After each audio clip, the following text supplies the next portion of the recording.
Bismillahirrahmanirrahim. Assalamualaikum warahmatullahi wabarakatuh.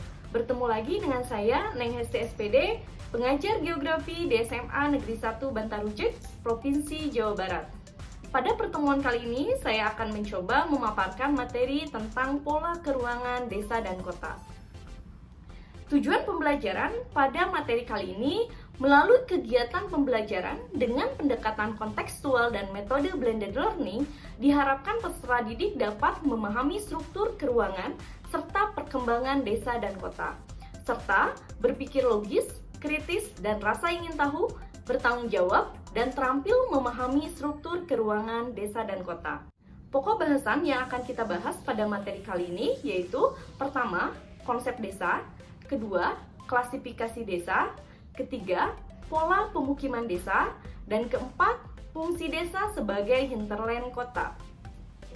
Menurut kalian, apa saja fenomena kenampakan alam yang khas di pedesaan? Ya, salah satunya adalah pesawahan, pegunungan, perbukitan, dan sungai. Bisa dilihat pada ilustrasi gambar berikut. Nah, ini menunjukkan adanya pesawahan, pemukiman, perbukitan, dan yang khas dari fenomena di pedesaan, fenomena alam di pedesaan yaitu sungai. Masuk ke dalam materi konsep desa, pertama yaitu pengertian desa. Menurut Undang-Undang Nomor 5 Tahun 1979, desa merupakan suatu wilayah yang ditempati oleh sejumlah penduduk sebagai kesatuan masyarakat, termasuk di dalamnya kesatuan masyarakat hukum yang mempunyai organisasi pemerintahan terendah di bawah camat yang berhak menyelenggarakan rumah tangganya sendiri dalam ikatan NKRI. Kemudian menurut Profesor Bintarto, desa merupakan suatu perwujudan geografis yang ditimbulkan oleh unsur-unsur fisiografis, sosial, ekonomi, politik, dan budaya, dan memiliki hubungan timbal balik dengan daerah lain. Kemudian, menurut Profesor Bintarto, unsur-unsur desa yaitu wilayah, penduduk, dan tata kehidupan. Unsur-unsur desa yaitu yang pertama, wilayah meliputi tanah, letak, luas, batas, bentuk, dan topografinya. Unsur desa yang kedua yaitu penduduk, meliputi jumlah penduduk, kepadatan penduduk, persebaran, dan mata pencaharian. Unsur desa yang ketiga yaitu tata kehidupan, meliputi adanya sifat gotong royong, adat istiadat, tradisi, dan norma. Kita masuk ke dalam materi klasifikasi desa. Berdasarkan potensi, klasifikasi desa dibagi menjadi potensi fisik dan non-fisik. Potensi fisik diantaranya yaitu berdasarkan iklim, lahan, flora dan fauna, dan air. Kemudian berdasarkan potensi non-fisik, ada lembaga dan organisasi sosial, aparatur desa, dan masyarakat desa. Berdasarkan tingkat perkembangan, desa dibagi menjadi tiga, yaitu desa tradisional.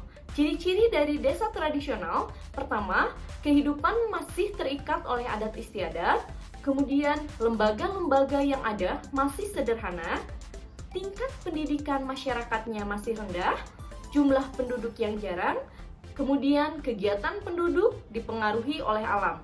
Kemudian lokasinya terpencil, jauh dari hiruk-pikuk kota. Sebagian besar penduduk bertani dan kegiatan ekonomi ditujukan hanya untuk memenuhi kebutuhan sendiri. Ciri dari desa swakarya, adat istiadat mengalami perubahan. Kemudian ciri yang kedua, lembaga pemerintahan desa mulai berkembang dengan baik. Kemudian mata pencaharian dari desa swakarya mulai beragam. Pengaruh dari luar mulai masuk ke masyarakat desa. Kemudian mulai tumbuh kesadaran masyarakat untuk membangun desa. Kemudian ciri dari desa swakarya yaitu produktivitasnya meningkat. Ciri dari desa swasembada, pertama, adat istiadat sudah tidak mengikat penduduk. Kemudian tingkat pendidikan dan keterampilan penduduk tinggi. Lokasi desa biasanya di sekitar ibu kota atau di sekitar pinggiran kota. Semua keperluan hidup pokok desa dari desa swasembada dapat disediakan oleh desa tersebut. Kemudian alat-alat yang digunakan lebih modern. Dan ciri terakhir dari desa swasembada yaitu kondisi dari transportasi sudah baik.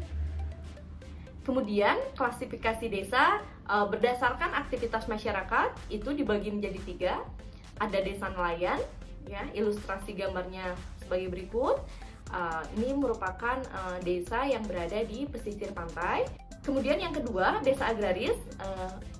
Ilustrasi gambarnya seperti itu, ya, desa agraris di mana mayoritas desanya di bidang pertanian. Kemudian desa industri, ilustrasinya di sini ada industri dari kerajinan tangan, yaitu membuat anyaman untuk perabotan rumah tangga.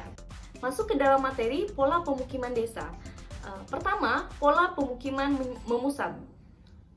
Ilustrasinya seperti berikut, di mana pola pemukiman memusat, pemukiman desa terkonsentrasi pada satu wilayah tertentu. Ini biasanya yang memiliki sumber daya air yang melimpah. Kemudian pola pemukiman melingkar, di mana pola pemukiman tersebut mengelilingi fasilitas tertentu. Pada gambar bisa dilihat ini mengelilingi pusat keagamaan, ya. Kemudian pola pemukiman memanjang atau linier, pada gambar ini bisa dilihat merupakan pola pemukiman yang mengikuti jaringan jalan. Kemudian pola pemukiman yang terakhir yaitu pola pemukiman menyebar, ya, di mana pola pemukiman desa ini terpencar karena bentuk topografi yang relatif bergelombang.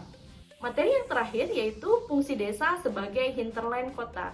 Pertama, desa berfungsi sebagai sumber bahan pangan, kemudian penghasil bahan mentah, pemasok tenaga kerja, pusat industri kecil, tempat wisata keindahan alam, pasar hasil industri kota, dan tempat perluasan kota. Kesimpulan dari materi kali ini, kita bicara tentang pengertian desa, unsur-unsur desa, klasifikasi desa, pola pemukiman desa, dan fungsi desa. Mungkin sekian pemaparan materi dari saya. Wassalamualaikum warahmatullahi wabarakatuh.